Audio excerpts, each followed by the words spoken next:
Well, it's a real pleasure to have with me today Steve Wickenton. Steve is a venue tech coordinator, and it is his job to make sure that all things are technical are correct in going into a live performance. And what a better person to answer a question that I certainly have, and I know a lot of us kids entertainer podcast listeners have as well. And it's the question about sound systems, microphones, and all things technical in that regard. Welcome, Steve. Thank you. Now, Steve, I would very much like for you to tell us a little bit about what it is you do as a venue tech coordinator and how you can help us with this question around sound. Yep. So my job is to, as you said, make sure that the shows get up and are working properly. Predominantly for me these days, I'm actually in the lighting department, but I certainly did a lot of audio leading up to that part, getting into that area. So shows either come in with technical specifications and we need to set those up for them, or they come in not having any idea what they want to do, and we basically go in and make it up for them so that it looks like a great show and the audience sees a seamless, perfectly run show with lights flashing and sound effects and all that sort of stuff all happening at the right time. Pretty much what we do. Fantastic. That certainly sounds like a lot of fun.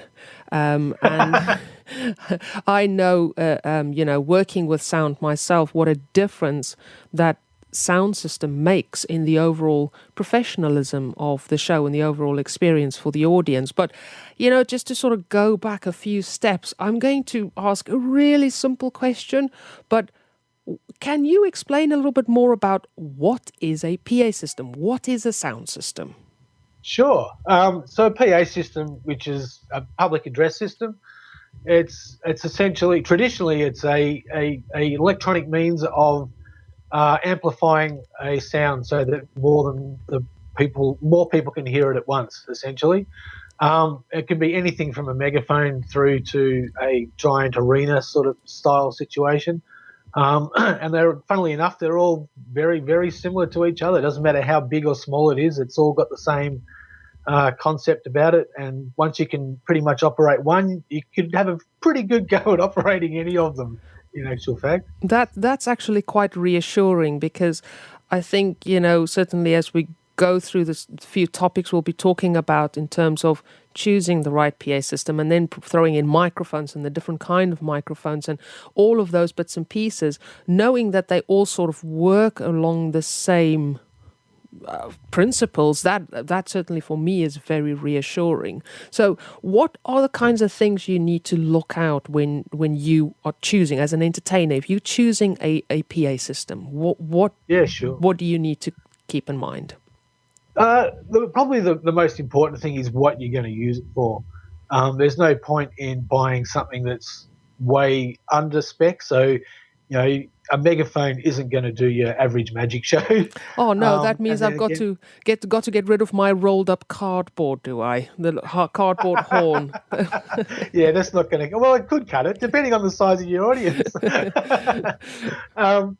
It's so you really need to think about what you want to do. I mean, for my magic shows, I'm in Julian Mather's sort of school of thought, where I love the battery powered single speaker. It goes up to 100 watts, so I can pretty much use that anywhere. I know there's other magicians who like to come in with full 2 speakers on each side and set up that. It really so you really need to think about what you want to achieve with it.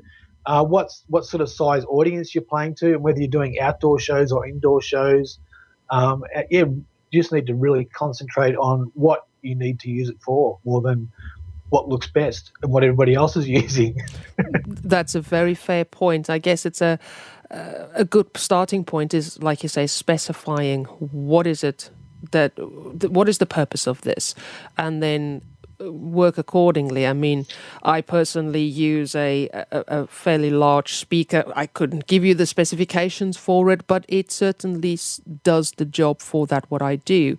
And I wouldn't want to carry too much equipment, if it wasn't necessary. Yeah. But then again, the thing you don't want is arriving at a place and you just simply can't fill the venue with the sound system that you have. So I guess it's very much about determining where you work, make sure that that's going to suit your working environment. Right. Now. Yeah. The next thing that goes sort of with a PA system is the thing about microphones. Yep. Talk a little bit about microphones. Well, there's probably more microphones and choices of microphones than anything else when it comes to PA systems. It's like it's one of those things with all the PA systems. The harder the deeper you dig, the more you're going to find, and the more confusing you're going to get. But as far as microphone goes, there's really only what have we got? 1, 2, probably four styles, and one of those styles in particular you generally wouldn't use for live performance. That's the condenser mic, unless you were using it in large theatre style, where you've got a large auditorium and you just want a microphone sort of hidden away that'll pick up everything that comes off the stage. But so generally for most of us entertainers, we use either the headset or the lavalier microphone. And so, yeah, they're the main ones. You can, of course, use a handheld, which works fine, but you've got to keep your hand on it or put it in a mic stand. And then, of course, there's the options of wireless and non-wireless, which, again, is another area that opens up another cupboard full of more options, essentially. Right, yeah. Now, in all that listing and sort of categorizing those different kinds and types of microphones, you mentioned a condenser microphone. What does that mean? What does that do? So a condenser microphone essentially it's a very what's the best way to describe it? It's a very sensitive microphone. So it's set up to pick up any noise at a fairly, either at a close range or a long range. But what it does do is it picks up in great detail, and it picks up a wide area as well, usually, which means that if you're using it in a live situation, you've got a good chance of having feedback problems with them, essentially, unless you really know what you're doing with it. So, yeah, as a general rule, I would suggest you stay away from them unless they are in the headset, which they often are, or as a bud that you can put onto your shirt. Okay, so that's certainly something to avoid, is a condenser mic. So what would be the sort of correct kind of mic for the kind of work that we do, where you essentially want to pick up your voice? You don't want to necessarily have all the venue noise and all the kids screaming all coming through the system. What is the right one to look for? It's a preference thing again. I prefer the headsets because they're directional, straight from your mouth. You can move your head and it doesn't change the way that's picking up. Some people don't like them just because they get in the way a little bit and they're sort of an obstructive thing. So they usually go for the buds on the shirt, which work really well as well. But depending on how animated you are, if you're moving around a fair bit, you will find your voice will sort of come in and out as you turn your head away from the mic each time. So they're probably like the main choices that most people use. And then, of course, and 90% of those would be a wireless system as well.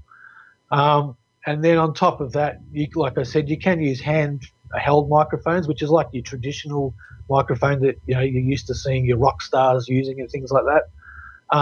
And again, like they're great. They're really good especially if you're getting a lot of people up on stage with you and you want to be able to amplify their voice as well. It's easy to talk with them with one of those. But again, like it's one of those things where they're taking up your hand. So as a magician, it gets in the way a lot, of course, and with most kids entertainers, I think they'd agree with that too.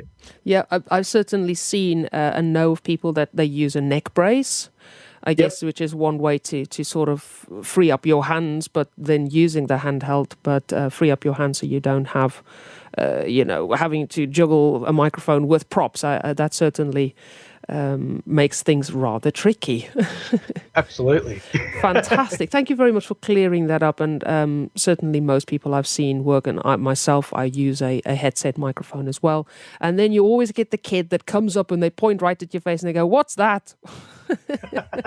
Have you got any good lines for that one, Steve? How do you answer that question? I just always say, "That's my microphone. Please don't touch." I sort of pull it closer and I say to them, "It's so that you can hear me." And obviously the system is on and they like all freeze and they never ask the question again. So that sort of tends to satisfy their curiosity. But I do occasionally, kids are very curious. They want to know what things are. So that's very helpful. Now, talking about microphones and PA systems, how do you get the most out of your PA? How do you know that you are working at it at the correct levels, that you are setting it up correctly? How does that all come together? Yeah, sure. It's as I said before, like if you can set up one PA system and run it, you can pretty much run any other one. And how that works is there's basically four components to any PA system. So you've got your microphone, which is taking the sound of your voice and converting that to an electronic signal. That goes through to a processor, which could be as simple as a volume control, or it could be a lot more complex with frequency controls and things like that.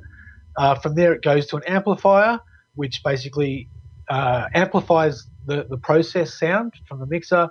And from there, you go to the speaker, which sends it back into a sound wave that we can hear with our ears. So obviously, the microphone is a major player. If you've got a good microphone, it's a good start. If you've got a terrible microphone, you're probably not ever going to get a good sound out of your PA. And that's, as I said, like it's a real it's a whole cupboard full of questions when you're looking at microphones. But the main thing is to try and get one that's of good value. And you can buy cheap ones, but they're generally not going to cut the mustard for you. So you really want to spend a bit of money on the microphone is my biggest recommendation, regardless of what style you end up getting. So to get the most out of your PA system, first of all, you need to have a good signal coming into it. So that's where the microphone part comes in. Some systems will have an input gain level, which basically means you're controlling how much of the sound from the microphone is coming into being processed.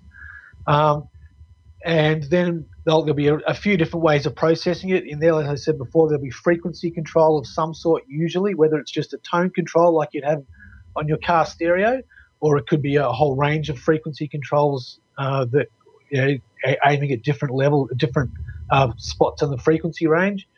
And then, of course, you can add effects sometimes, whether it's reverb or something like that.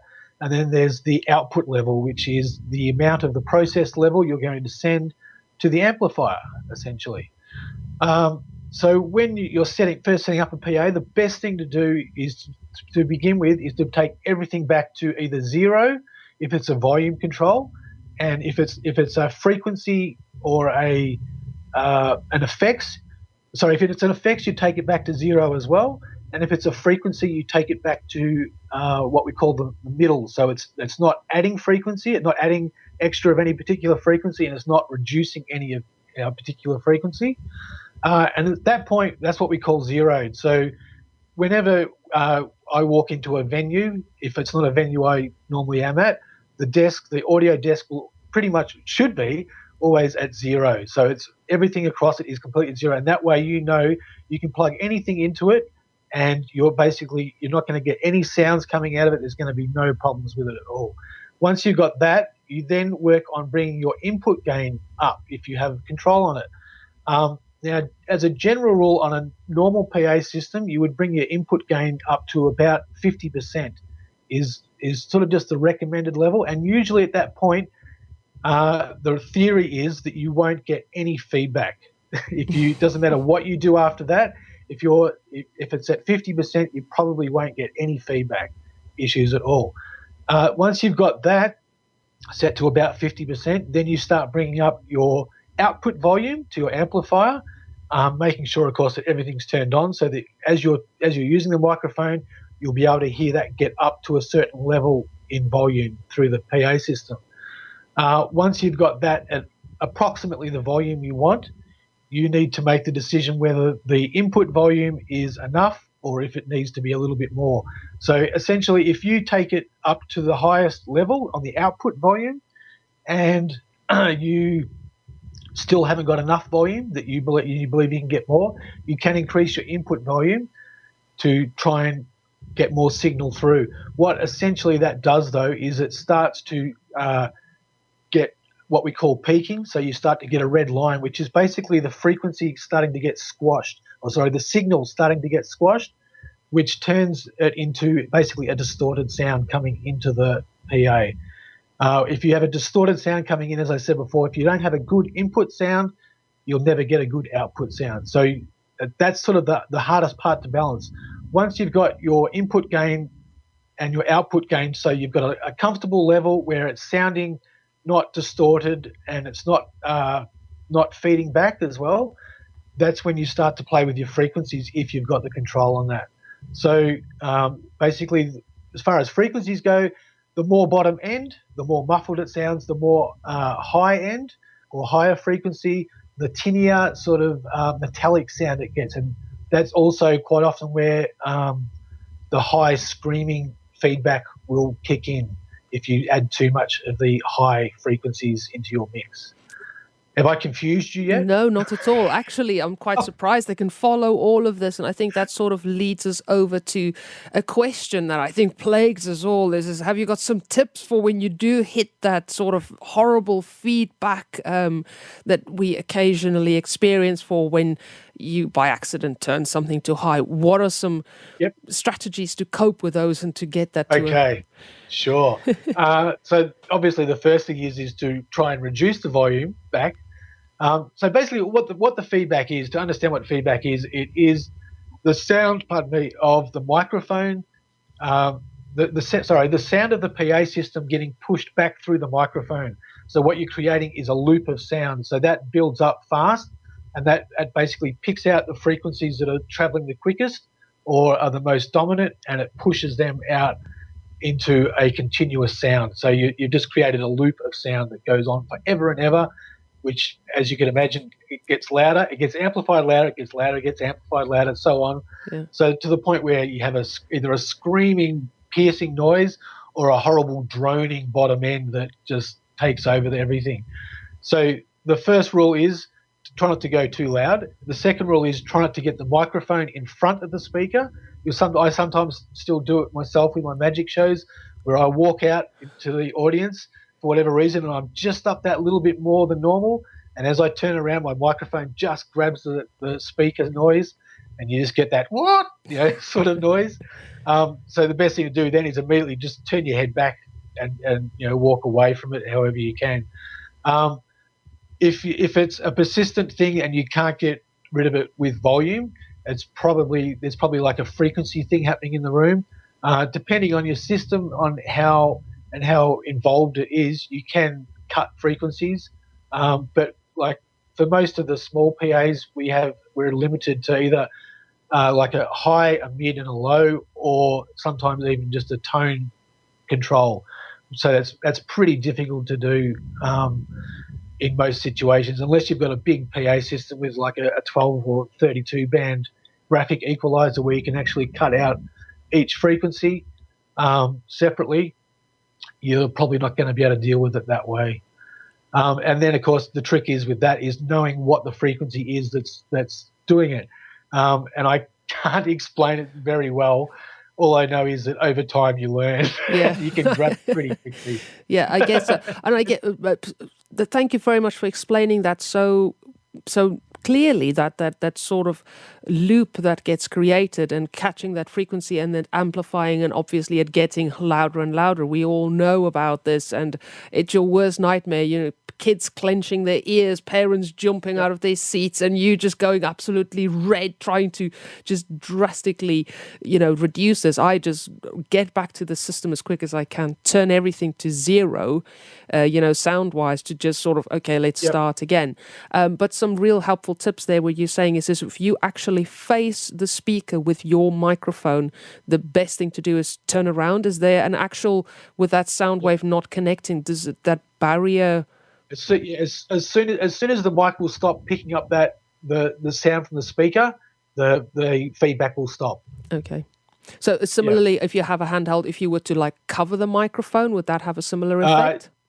Generally, sometimes when you cover, it depends on the microphone. Sometimes you cover the microphone and it'll actually, I don't know how it does it, but it'll actually scream even louder. Right. Okay.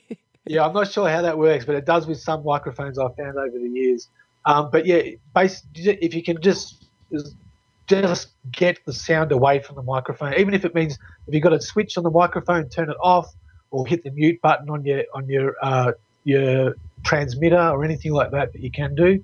Just do it as quick as you can to cut it is the best recommendation for sure. Yeah. And then I guess trying to prevent it is by not crossing over the speaker, crossing past the speaker with your microphone facing, I guess, because there are times where, I mean, certainly I do the same, walk out in front of the speaker but walk away from it, or maybe crouch down so you're not sort of on the same height as it, and bits and pieces like that.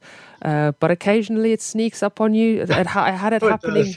I had it happen a little while ago at a show, and it was quite a lively venue as well. The venue was quite echoey, and it just out of nowhere, it just screeched, and it really caught me by surprise. But similarly, got over there, turned off everything as quick as I could, and sort of just gradually worked it up again to see, are we going to get this again? And then obviously you're on like tender hooks the whole time. I hope this doesn't happen again. But very helpful again as well to switch the microphone. If I work with a belt pack, which I have a mute switch on, which I can, but you panic in that moment. You're just like, wow, what do I do? But is to switch off, I guess, to cut that loop. That has certainly been very helpful. Thank you very much, Steve. Now, that sort of brought me on a question that came from Annie Banannie. And same question I have is how do you plug into someone else's sound system? Yes, well, it depends on what system you're using, essentially. But if you have a line out on your PA system, the best way is to take the line out and just plug it into their PA system. I know that sounds very simple. I'm just trying to think of putting it like, so most PAs will have some form of line out, even if it's a record out on the back of your PA system.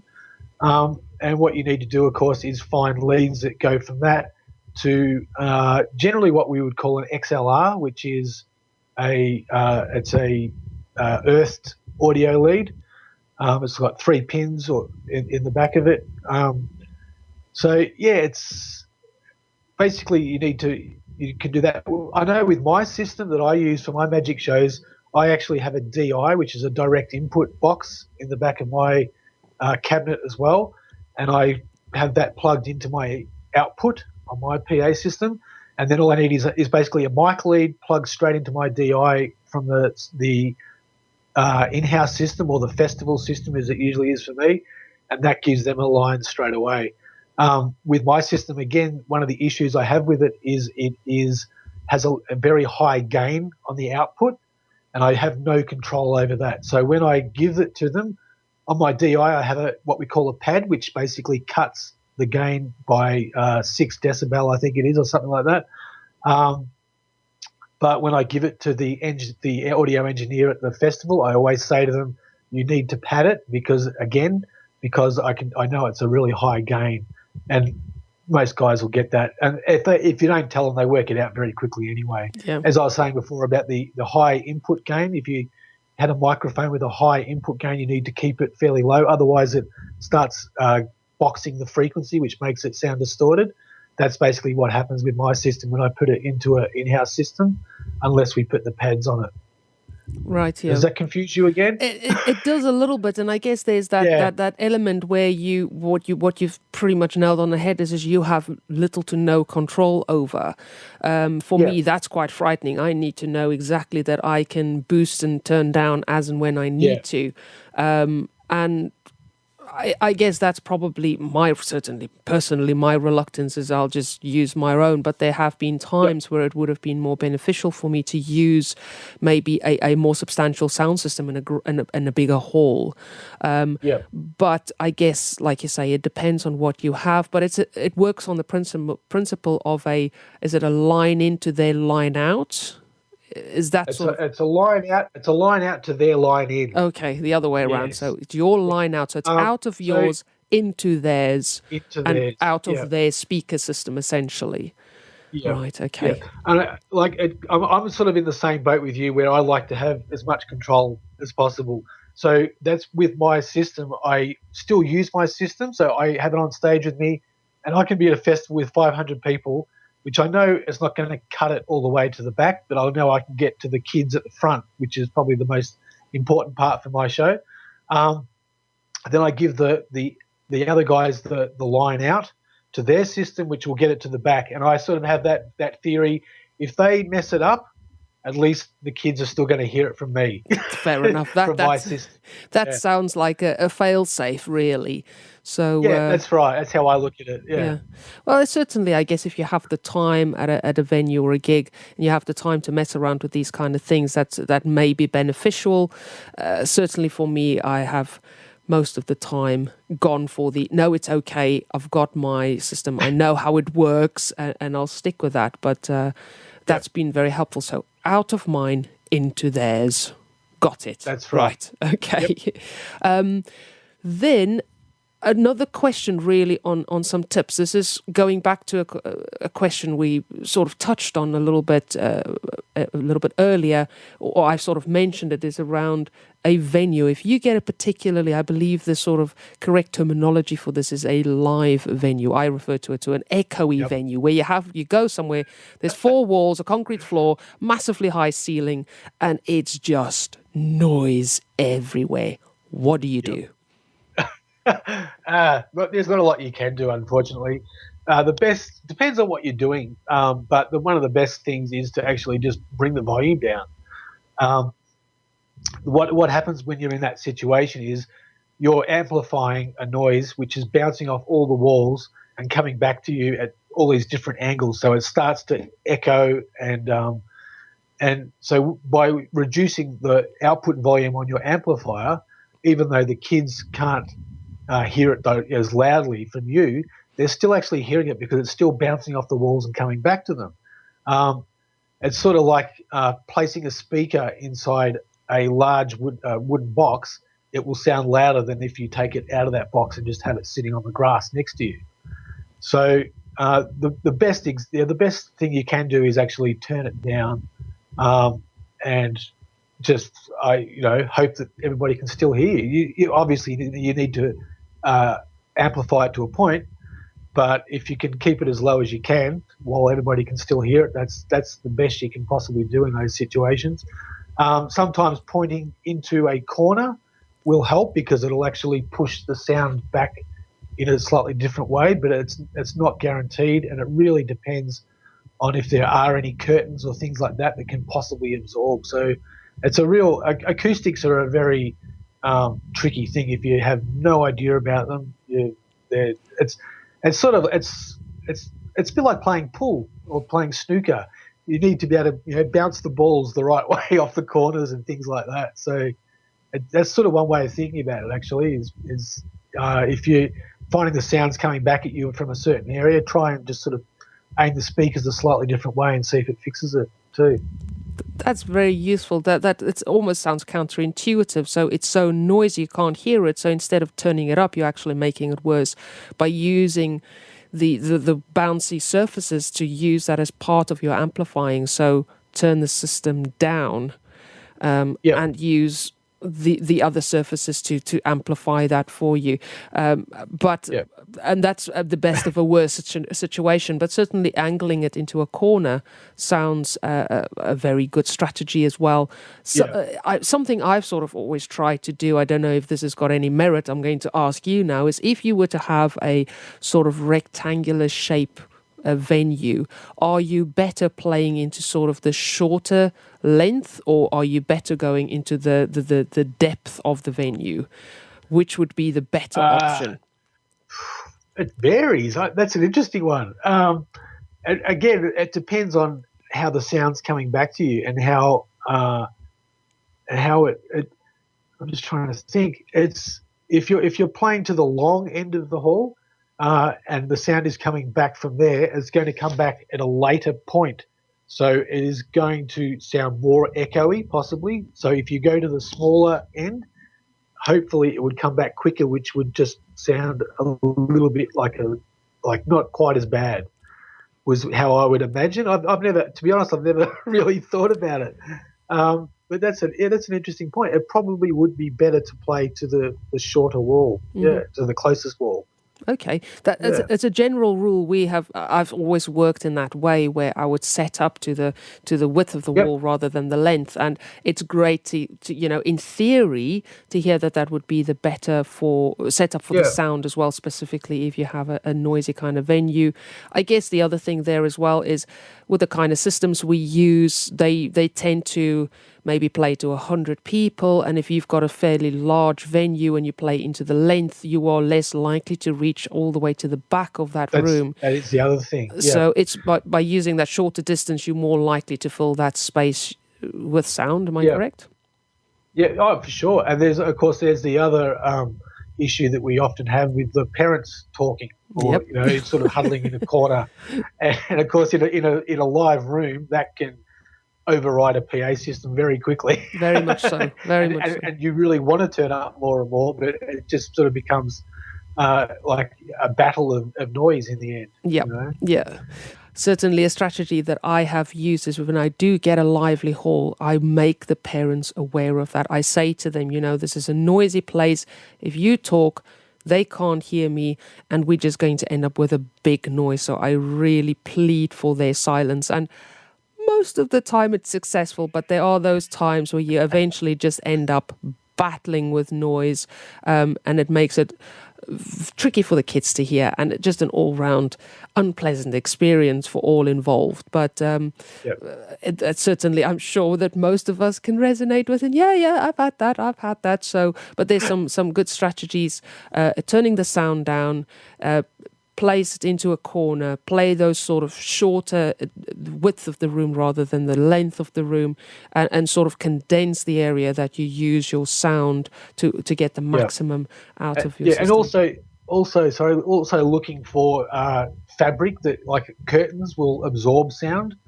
So they'll take the sound into them, but they won't reflect it back as easily. So if there's a wall that's curtained or got fabric of some sort or cushioning or something, aim for that as well is always a good strategy.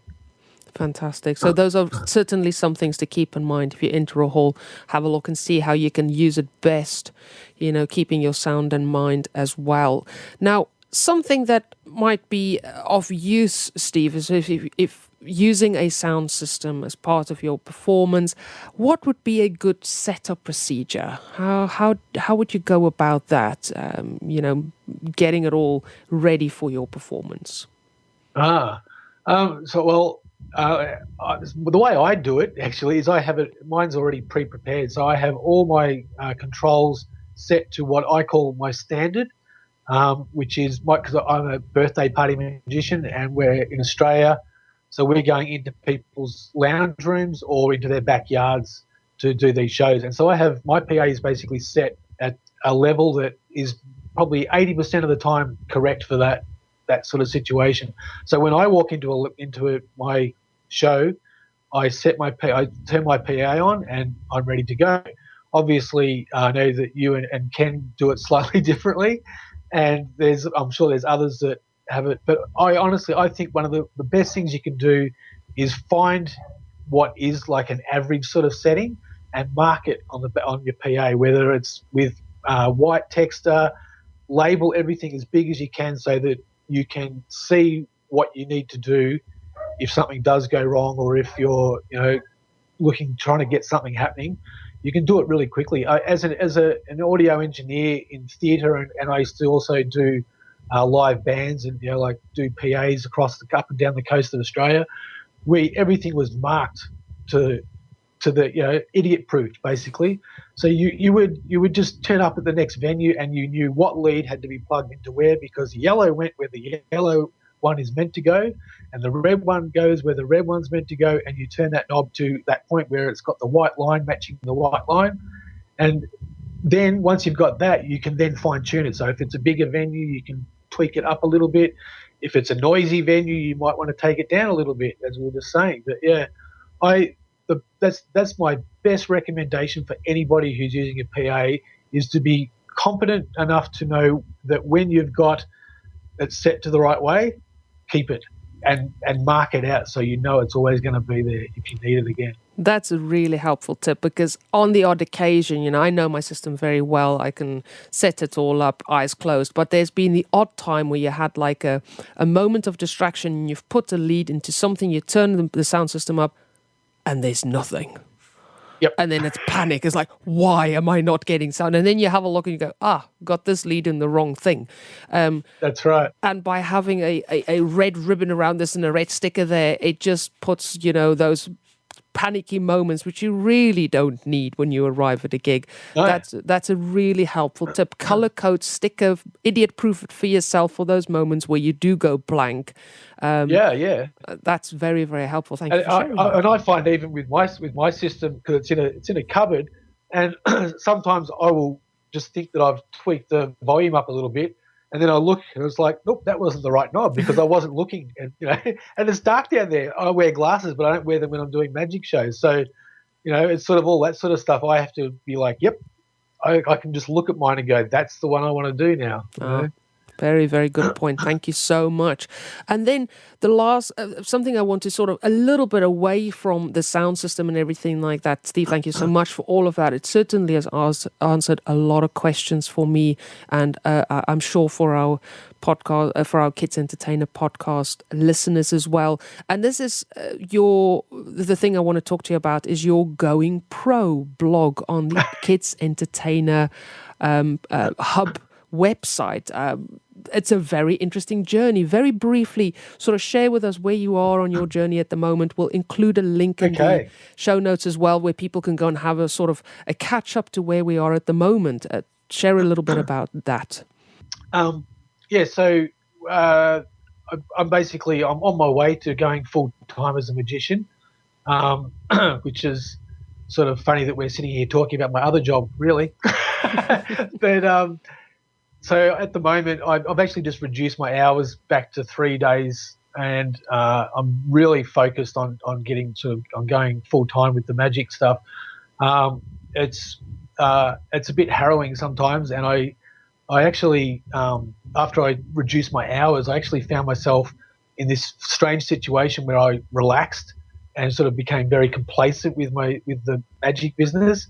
Because it's ticking over quite nicely, but all of a sudden it seemed to stall for a couple of weeks, and I was like, oh, that's because I haven't been doing anything, because I'd sort of hit that point where I was like, I'd taken a big step into, yep, I am going pro, and I've reduced my hours. I'm down to 3 days a week in my day job, and I sort of relaxed completely. So that was sort of an interesting little curveball for myself that sort of made me realise, hang on, you've got to keep going if you really want to do this.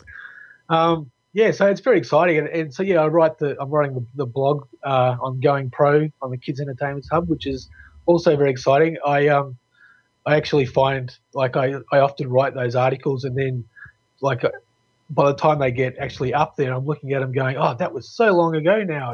I sort of feel like everything's just rolling so fast with it. So it's very exciting. It is certainly exciting, and sort of going along with you on this journey is really, from a standpoint of doing this full time, certainly where I am, but for people who maybe still are making that decision or wanting to make that transition, to sort of go along your journey is really inspiring and exciting. And the other thing that I think, again, is exciting, but on your side, maybe a little bit of the accountability on that is where you've got these dates and time schedules in there. I certainly think that is a great way to keep you on track. It's like you got to get these things. This is when you said you're going to do that. How is that going to go? And then something else you picked up on there as well that you've sort of experienced is you got to keep at it. This is something you got to work at all the time. At no point can you just sort of sit back into complacency and just hope that things will roll along. It's a constant working at it and bettering at that to get the work coming in, to get the act improving, to get the word out there. And that is certainly a lesson for me. And I've been doing this pro for a number of years now. And for those, for our listeners, our Kids Entertainer podcast listeners out there, it's just that little reminder is you got to keep at it. You got to keep at this for this to work.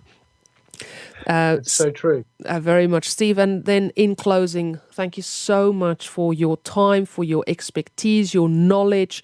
It certainly has it's making sense in my head now. I've got a very visual mind. So by following the steps as you were describing it, it certainly made sense.